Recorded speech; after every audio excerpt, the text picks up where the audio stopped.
trainees and welcome or welcome back to the channel. I hope you guys are doing super well and studying properly for your exams. I am your trainee mentor and आज जो सबसे important question है जो हमारे बच्चे हैं बाकी of India's foreign policy and आगे के चैप्टर्स के, हम वो कंप्लीट करेंगे, जितने होते हैं उतने करेंगे एंड बाकी नेक्स्ट वीडियोस में करेंगे.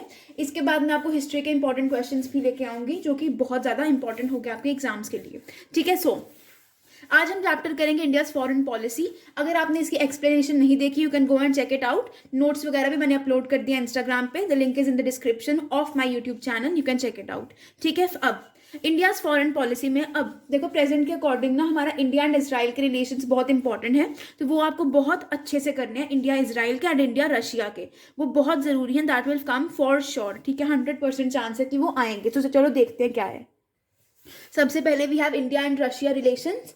तो बोला गया कि after the disintegration of USSR in December 1991, तो जब यूएसएसआर डिसइंटीग्रेट बन गया तो उसके बाद डिसइंटीग्रेट हो गया तो उसके बाद रशिया जो था वो रशिया यूएसएसआर का सक्सेसर बन गया.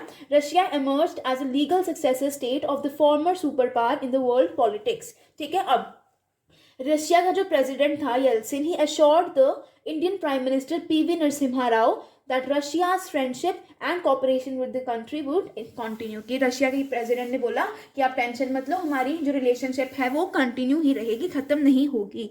ठीक है, अब बोला गया 1992 में इंडिया एंड रशिया ने फर्स्ट स्टेप लिया and they started increasing their economic relations. सबसे पहले the decision to end rupee trade and to switch over to hard currencies was taken. Hard currencies पे स्विच हो गए, रूपीज में trade होना बंद हो गया. Then Russia also favoured strategic cooperation with India. Russia also decided to supply another 3 million tons of oil to India इन 1993. ठीक है, रशिया ने हमेशा इंडिया की हेल्प किया जब भी कोई प्रॉब्लम हुई है. जब भी पाकिस्तान के साथ वॉर था या फिर यूएस हमारे अगेंस्ट हो गया, everywhere Russia standing with us. आपको पता ही है हमने 20 years treaty of peace and friendship भी साइन की थी विद रशिया कि अगर कोई फॉरेन अटैक हम पे होता है तो हम बच जाएंगे. ठीक है, ये हो गया इंडिया एंड रशिया रिलेशंस. इसके बाद इंडिया एंड इसराइल के रिलेशंस जो मैंने आपको बोला बहुत इंपॉर्टेंट है. तो in these days India Israel relations are very cordial. India ने इसराइल को कब रिकॉग्नाइज किया था? 1950 में. The relation remained very informal in nature. India's opposition to official diplomatic relations with Israel stemmed from both domestic and foreign considerations, specially during the cold war time. बीच में कुछ लड़ाइयाँ वगैरह भी हुई. देवर अगेंस्ट लाइक ये दोनों ना एक दूसरे के आइडियोलॉजीज के भी अगेंस्ट थे, India and Israel. But finally क्या होता है, 1992 में proper full diplomatic relations establish हो जाते हैं and there is a bilateral relationship between the two countries at the economic, military, agricultural and the political level. तो अब रिलेशनशिप्स बहुत अच्छी हो गई हैं इन कंट्रीज के साथ. ठीक है, आपको पता भी है कि जो इसराइल का वॉर चला हुआ है, इसराइल एंड पैलेस्टीन का war, the whole world is looking forward कि इंडिया आएगा एंड इस मैटर को खत्म करवाएगा. वैसे ही रशिया यूक्रेन के वॉर में भी यही है, एवरीवन इज होपिंग कि इंडिया ही कुछ कर सकता है और there is no other option. ठीक है, ये दो इंपॉर्टेंट क्वेश्चन थे. Let's see ahead. एक आपका ये क्वेश्चन बहुत इंपॉर्टेंट है कि इंडिया की न्यूक्लियर पॉलिसी क्या है. ठीक है, कि you have to analyse the nuclear policy of India. So India's nuclear policy aims to protect its boundaries and there was consensus among political parties on it. कि हमारा मेन फोकस क्या होगा कि हम अपनी बाउंड्रीज को ही प्रोटेक्ट करें, तभी हम न्यूक्लियर वेपन्स को यूज करेंगे. ठीक है, it was committed to no first use. हम सबसे पहले वेपन नहीं यूज करेंगे, अगर if someone uses a weapon on us फिर ही हम यूज करेंगे.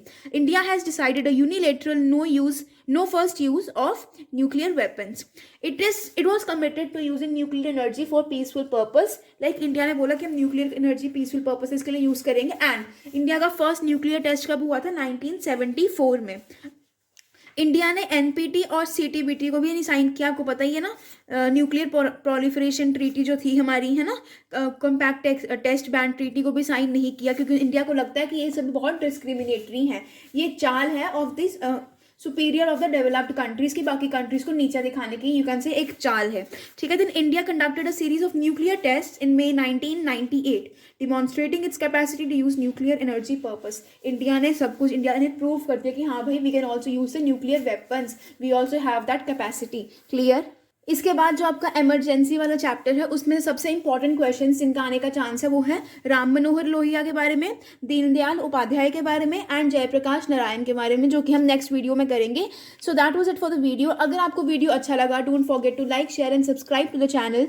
You are a brainy mentor and don't even forget to follow me on Instagram. वहाँ पर मैं प्रॉपर नोट्स एंड टेस्ट वगैरह अपलोड करती रहती है. So if you have any doubt you can just consult me on Instagram also. Thank you everyone. Have a great day ahead.